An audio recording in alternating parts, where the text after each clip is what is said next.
만지면 안 되죠.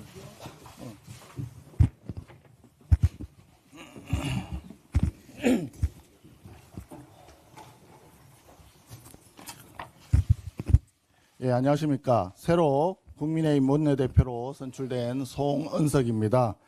먼저 원내대표의 직분을 맡겨주신 선배 동료 의원님들께 진심으로 감사를 드립니다. 또한 마지막까지 선의의 경쟁을 펼쳐주신 이현성 의원님과 김성원 의원님께도 특별한 감사의 뜻을 전합니다. 지금 우리 당 앞에 놓여 있는 상황은 매우 엄중합니다. 우리는 대선을 패배한 야당이 되었고 국회에서 절대 열세인 107석 소수당으로서 한계가 뚜렷하게 있습니다. 처절한 반성과 쇄신이 필요한 때입니다. 이제 국민들은 우리 정치권에 제발 민생을 살리기 위해서 협치를 해달라고 요구하고 계십니다. 우리는 이제 소수당으로서 정책적 역량을 기르고 민생을 위한 소통과 협치를 위한 노력에 앞장서야 합니다. 국회에 절대 다수 의석을 가진 여당 또한 소수 야당을 대화의 상대방으로 인정하는 선의와 아량이 필요한 때입니다. 이러한 상황에서 여야 협상은 줄 건 주고 받을 건 받으면서 싸울 땐 싸우고 협상할 때는 전략적으로 협상을 하도록 하겠습니다. 물론 비판과 견제는 야당의 본령입니다. 더불어민주당식 국정 발목 잡기가 아닌 합리적인 비판과 정책 제시를 통해 수권정당의 자격을 되찾아야 합니다. 이 자리에 계신 상임위 간사님들을 중심으로 각 상임위에서 정책적 전문성을 살려 대안 있는 견제를 해주실 것을 우리 당 모든 의원님들께 간곡히 당부드립니다. 아울러 우리가 모두 하나가 되어야 국민의 신뢰를 회복할 수 있습니다. 서로를 포용하고 존중하며 단합과 통합의 민생 중심 정당을 다시 만들어 갑시다. 포용과 관용의 정치를 통해 내부의 목소리를 하나로 모으고 그 힘으로 국민의 삶과 나라의 미래를 지켜냅시다. 이재명 정부와 여당에도 당부드립니다. 진정한 협치는 소수의 목소리를 경청할 줄 아는 책임 있는 자세에서 시작됩니다. 이재명 정부와 더불어민주당은 반대하는 국민의 뜻을 더 깊이 경청하고 존중해야 합니다. 국민을 위한 정책이라면 여야를 가지지 않고 머리를 맞대야 합니다. 정쟁이 아니라 정책으로 경쟁합시다. 이재명 대통령이 G7 정상회의 참석차 캐나다로 출국했습니다. 국민의힘은 대통령의 G7 정상회의 참석을 통해 국익을 극대화하는 외교적 성과가 도출되기를 진심으로 바라고 기대하겠습니다. 이번 G7 정상회의는 이재명 대통령의 국제 외교 대비 무대이기도 하지만 미국 트럼프 대통령의 6년 만의 G7 복귀 무대입니다. 세계 각국 정상들이 관세 압박 등으로 인해 트럼프 대통령을 대하는 기류가 6년 전과는 완전히 달라졌다는 분석도 제기되고 있습니다. 숨가쁘게 돌아가는 G7 정상 외교의 흐름을 잘 읽고 우리나라가 흐름에서 뒤처지지 않도록 이재명 대통령의 현명한 대응을 기대합니다. 미국 트럼프 대통령과의 양자 회담이 열릴 가능성도 있는데 한미 정상 간의 신뢰를 구축하고 한미 동맹을 공고히 하는 계기가 마련되기를 강력히 희망합니다. 특히 우리나라에 부과하기로 되어 있는 25% 상호 관세가 한덕수 권한대행 당시 90일 유예되어 기한이 연장되지 않으면 다음 달 9일부터 시행될 예정입니다. 우리나라 산업에 막대한 악영향을 미칠 수 있는 미국의 관세 압박을 해소하기 위해 이재명 대통령이 전략적이고 지혜로운 외교를 보여줄 것을 국민들이 기대하고 있습니다. 국익에는 여야도 진영도 계파도 없습니다.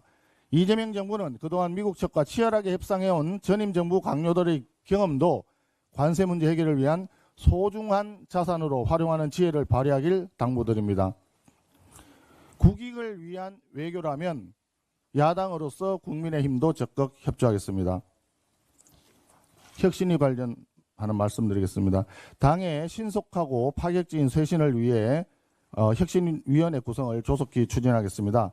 혁신위 구성은 지난 원내대표 경선에 출마한 이헌승 의원님과 김성원 의원님도 동의했던 사안입니다.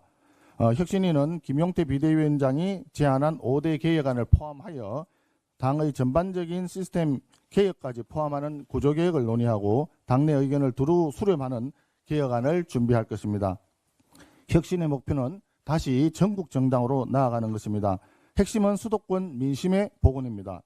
전국적으로 가장 유권자가 많으면서 지난 대선에서도 참패를 당한 수도권, 특히 인천, 경기 지역의 민심을 면밀히 분석하고 정책적, 전략적으로 타겟팅해 나가겠습니다. 최근 새 정부 출범 이후 서울 집값이 폭등세를 보이고 있습니다. 여기에 대한 합리적인 정책 대안을 여당보다 먼저 제시하는 유능한 정책 정당으로 변모하겠습니다. 물론 수도권 인구 집중으로 인해 소외되어 온 비수도권 지방의 경제 활성화를 위한 정책 대안 제시도 게을리하지 않겠습니다. 변화를 거부하면 멸종을 피할 수 없습니다.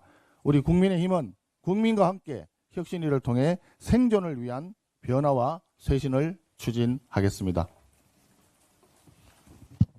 법사위 관사 유상범입니다. 불법 대북 송금 등의 혐의로 징역 7년 8개월이 확정된 이화영 전 경기부지사가 판결 6일 만에 공개적으로 자신의 사면을 요구한 데 이어 조국 전 대표에 대한 사면론까지 등장했습니다. 이재명 당선을 위한 밀실야합의 채권을 국민 눈치도 보지 않고 청구하고 있는 것입니다. 이재명 대통령은 당대표 시절인 2022년 12월 이명박 전 대통령에 대한 사면에 대해 균형을 잃은 기준을 알 수 없는 불공정한 권력 행사는 정치가 아니라 일방적이고 폭력적인 지배라는 걸 깨우치라고 했고 2024년 2월 특별 사면에 대해서도 대한민국은 왕정이 아닙니다라며 윤석열 전 대통령의 사면권 행사를 비난했습니다. 민주당 의원들은 윤 전 대통령의 사면권 행사를 제한하는 법안을 발의하기도 했습니다. 이화영 전 부지사는 유엔 대북 제재를 노골적으로 위반하며 북한에 800만 달러를 송금하고 수억 원의 정치 자금과 뇌물을 받은 사실이 수사와 재판을 통해 인정된 중범죄자입니다.